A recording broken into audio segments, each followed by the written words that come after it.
बच्चों, आज मैं फिर वेलकम कर रहा हूँ आपका हमारे केमिस्ट्री की क्लास में। आपको पता है हम इनऑर्गेनिक केमिस्ट्री कर रहे हैं और बेटा रोज़ 4, 5, 6 इंपॉर्टेंट क्वेश्चंस मैं आपको करवाता जा रहा हूँ।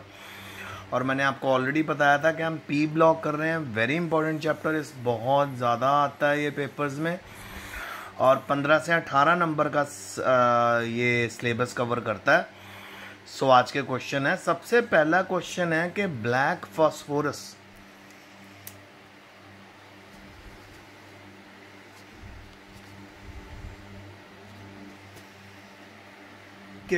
फॉस्फोरस कैसे बनती है। तो बेटा आपको मैंने कल ही बता दिया था कि जो फॉस्फोरस होता है ना वो भी एलोट्रॉपी शो करता है, यानी उसके पास कैपेबिलिटी होती है कि अपने जैसे और फॉस्फोरस एटम के साथ वो बॉन्ड बना पाए। वैसे तो एलोट्रॉप्स के साथ साथ कैटिनेशन भी शो करता है, पर आपको पता ही है कि कैटिनेशन तो मैक्सिमम कार्बन शो करता है। सेकंड नंबर पे सल्फर है क्योंकि उसमें पकड़ रिंग लाइक स्ट्रक्चर होता है और वो आप यहाँ पे देख सकते हो। ये देखो, ये पकड़ रिंग लाइक स्ट्रक्चर है। मैं आपको थोड़ा क्लोजर लुक देता हूँ इसकी। ये देखो, तो ये हमारा पकड़ रिंग लाइक स्ट्रक्चर है। तो सल्फर ने भी कैटिनेशन की हुई है। What is catenation? It is the property of an atom or an element to combine with its own type. अपने जैसे एलिमेंट्स के साथ कंबाइन करने वाली प्रॉपर्टी को कैटिनेशन बोलते हैं। सबसे ज़्यादा कैटिनेशन शो करता है हमारा कार्बन। ठीक है, अब हम आगे चलें। अब आगे हमारे पास इस क्वेश्चन के बारे में बात करते हैं कि ब्लैक फॉस्फोरस की हम बात कर दें। तो जो फॉस्फोरस है उसकी अलग अलग एलोट्रॉपी है। तो बेटा फॉस्फोरस वाइट फॉस्फोरस भी होता है, रेड फॉस्फोरस भी होता है, ब्लैक फॉस्फोरस भी होता है। ठीक है, सो ब्लैक फॉस्फोरस बेटा दो तरह का होता है, एक होता है अल्फा और एक होता है बीटा। देखिए, there are two types of black phosphorus, alpha and beta black phosphorus. Alpha black phosphorus is formed, कैसे बनता है? जब हम रेड फॉस्फोरस को हीट करते हैं सील्ड ट्यूब में 803 केल्विन पे। जब आप रेड फॉस्फोरस को हीट करो सील ट्यूब में 803 केल्विन पे, तो आपके पास अल्फा ब्लैक फॉस्फोरस बनेगा। और अगर आपने बीटा ब्लैक फॉस्फोरस बनाना है तो आपने वाइट फॉस्फोरस को हीट करना 473 केल्विन पे हाई प्रेशर में। देखो 473 केल्विन पे हीट किया, हाई प्रेशर यानी 1200 एटमॉस्फेयर का प्रेशर दिया, क्या बन गया? ब्लैक फॉस्फोरस बन गया ना। सो पहला क्वेश्चन है कि ब्लैक फॉस्फोरस कैसे बनता है। ब्लैक फॉस्फोरस होता है दो तरह का, alpha black phosphorus and beta black phosphorus.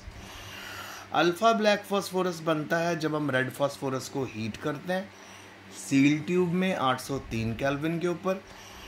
और बीटा ब्लैक फॉस्फोरस बनता है जब हम वाइट फॉस्फोरस को हीट करते हैं at 473 kelvin under high pressure. और कितना प्रेशर लेना आपने? 1200 एटमॉस्फेयर का प्रेशर बेटा।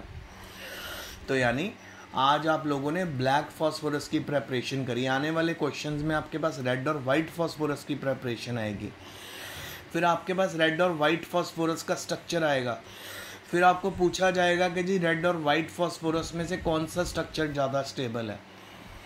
तो वो सारा हम करेंगे। रेड फॉस्फोरस बेटा चेन जैसा स्ट्रक्चर बनाता है तो ऑब्वियसली वो ज़्यादा स्टेबल होता है। और कल मैंने ऑलरेडी आपको फॉस्फोरस का P4 यूनिट भी बना के दिखा दिया था। ठीक है, ओके, नेक्स्ट क्वेश्चन। PCl5 आयनिक होता है सॉलिड स्टेट में, कैसे? देखो बेटा, PCl5 अगर आप आयनिक स्टेट में इसको कंसीडर करोगे ना, सबसे पहले आपको समझना पड़ेगा ये कटायनिक और अनायनिक फॉर्म में प्रेजेंट होता है। यानी एक फॉर्म इसकी होती है PCl4 पॉजिटिव, और या मैं और इसको क्लोज कर देता हूँ आपके लिए।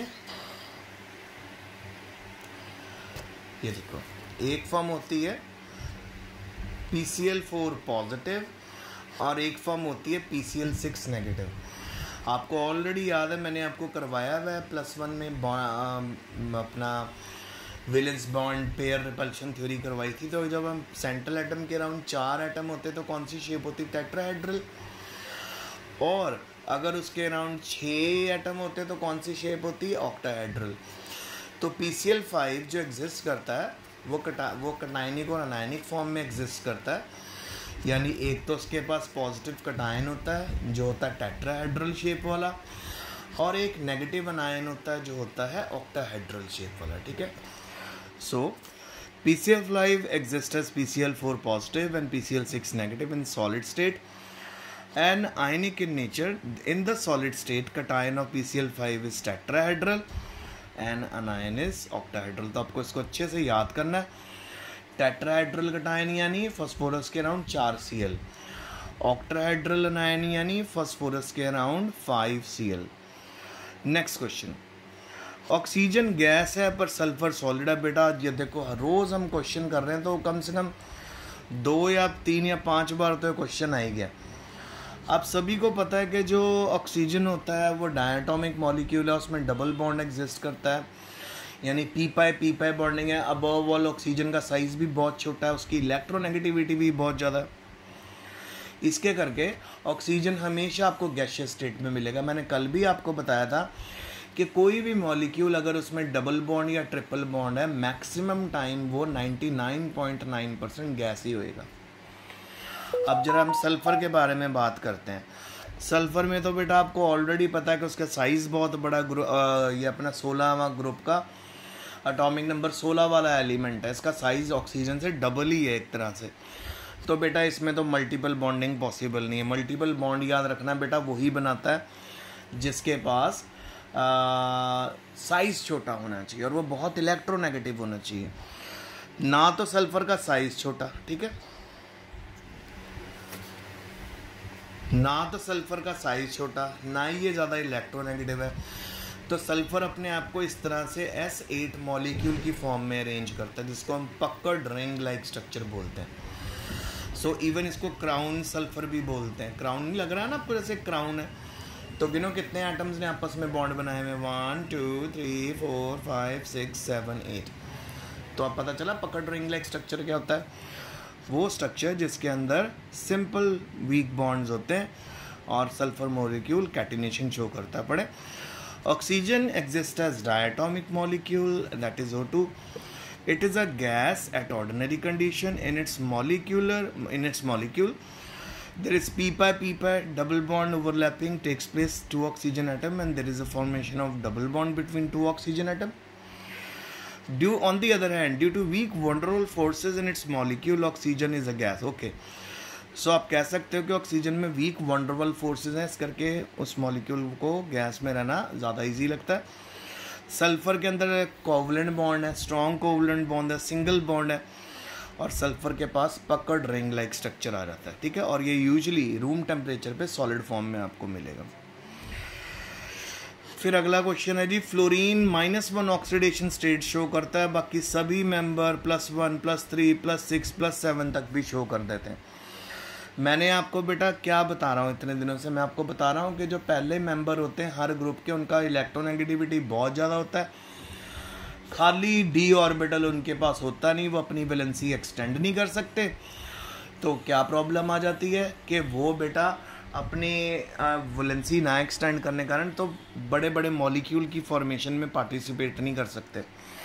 साथ ही वो हायर ऑक्सीडेशन स्टेट्स या लोअर ऑक्सीडेशन स्टेट भी उनके लिए शो करना मुश्किल हो जाता है।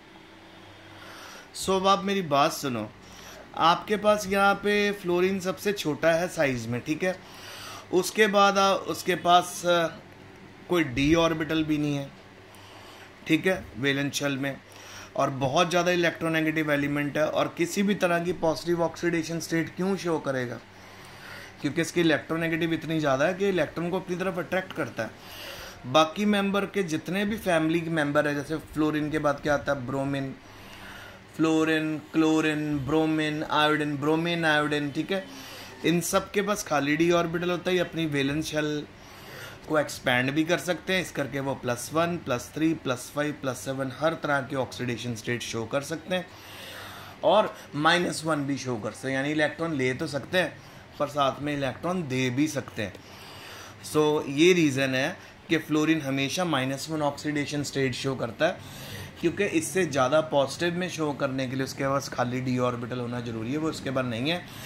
दूसरा, इसका साइज़ बहुत छोटा है। तीसरा, ये बहुत ज़्यादा इलेक्ट्रोनेगेटिव है, तो इस करके हमेशा माइनस में शो करेगा। और लास्ट क्वेश्चन आज का कि ICl बहुत ज़्यादा रिएक्टिव क्यों है I2 से, क्योंकि बेटा जो ICl है वो इंटर हैलोजन कंपाउंड है। इंटर हैलोजन कंपाउंड कौन से कंपाउंड होते हैं? वो कंपाउंड जिसमें एक से ज़्यादा डिफरेंट हैलोजन होते हैं। IF7, ICl, ठीक है, ClF3, ये सारे इंटर हैलोजन कंपाउंड है। जिनमें सिंगल सिंगल हैलोजन होता है उसको हम I2 भी बोल सकते हैं, F2 भी बोल सकते हैं, Br2 भी बोल सकते हैं। अब जरा हम इनकी बॉन्ड के बारे में बात करें। सबसे पहले आप देखो बेटा, आयोडीन और क्लोरीन के बीच में इलेक्ट्रोनेगेटिविटी का कितना डिफरेंस है। तो जितना डिफरेंस होता है ना दो एटम्स के बीच में इलेक्ट्रोनेगेटिविटी का, उतना ही ज़्यादा वो बॉन्ड वीक हो जाता है और उतनी जल्दी वो बॉन्ड टूट जाता है। तो ICl का जो बॉन्ड है ना वो बहुत वीक है, क्योंकि दोनों की इलेक्ट्रोनेगेटिविटी डिफरेंट है, आयोडीन की और Cl की।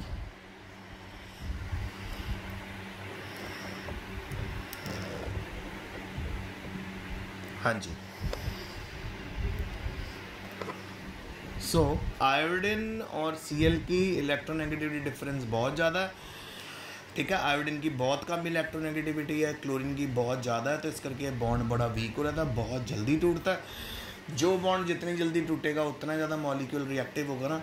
अब I2 के केस में बेटा दोनों की इलेक्ट्रोनेगेटिविटी सेम है आयोडीन के एटम्स की, बॉन्ड बहुत स्ट्रॉन्ग है, डिफ़िकल्ट टू ब्रेक है, इस करके ये लेस रिएक्टिव होते हैं।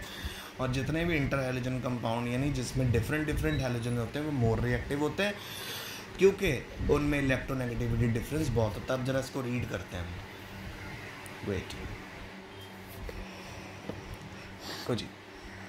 It is because interhalogen compounds are more reactive than halogen. In the interhalogen compound X bond X dash, X dash का मतलब दूसरे हैलोजन की बात कर रहा है, that is I bond Cl bond is weaker than X bond X, that is I bond in I2, and it is due to the less effective overlapping between orbitals of dissimilar halogen atom in interhalogen compound than between similar halogen atoms in halogen.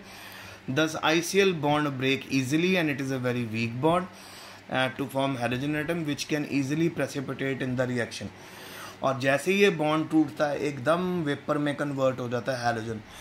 तो जितने भी inter halogen compound है जिनमें एक से ज़्यादा या different halogen present हैं, तो उनके बीच में बेटा इलेक्ट्रोनेगेटिविटी डिफरेंस होने के कारण उनके जो ऑर्बिटल्स है ना बेटा, जो इनके अपने ऑर्बिटल होते हैं वो भी अच्छे से ओवरलैप नहीं कर पाते। एक तो आयोडीन का अगर p ऑर्बिटल देखें वो आ जाएगा हमारा 3p या 4p, अगर हम इसका देखें क्लोरीन का तो वो आ जाएगा 2p। तो 2p और 3p में कितना बड़ा डिफरेंस है ना। तो अगर इन दोनों के बीच में बॉन्ड बनेगा तो वो डेफिनेटली बड़ा वीक बॉन्ड बनेगा। एक 2p ऑर्बिटल है छोटा, एक 3p ऑर्बिटल है बड़ा, तो बॉन्ड बहुत जल्दी टूट जाएगा। तो इस करके inter halogen compounds are very reactive, क्योंकि इनके बॉन्ड बहुत जल्दी टूटते हैं और बहुत जल्दी वेपर में कन्वर्ट हो जाता है इंडिविजुअल एटम। अब अगर हम I2 की बात करें तो उसके तो दोनों p ऑर्बिटल सेम होंगे, एक आयोडीन और दूसरे आयोडीन जिन्होंने आपस में ओवरलैप करना है, स्ट्रॉन्ग बॉन्ड बनेगा, डिफ़िकल्ट टू ब्रेक होगा, लेस रिएक्टिव होगा। तो इंटर हैलोजन कंपाउंड्स क्यों ज़्यादा रिएक्टिव हुए? क्योंकि उनके पास डिफरेंट अलग अलग तरह के हैलोजन है जिनकी इलेक्ट्रोनेगेटिविटी अलग है, और जिनमें जब बॉन्ड बनता है तो उसकी ओवरलैपिंग प्रॉपर नहीं होती। डिफरेंट ऑर्बिटल आपस में ओवरलैप करते हैं, जब डिफरेंट एनर्जी वाले ऑर्बिटल ओवरलैप करेंगे तो बॉन्ड तो वीक ही हो जाएगा ना। सेम एनर्जी वाले जब आपस में ओवरलैप करते हैं तो स्ट्रॉन्ग बॉन्ड बनता है उनके बीच में। इसी करके inter halogen compounds are more reactive as compared to halogen. So बच्चों आज का लेक्चर यहीं तक है। Stay safe, stay home, study hard and रोज़ का रोज़ काम करा करो। Best of luck.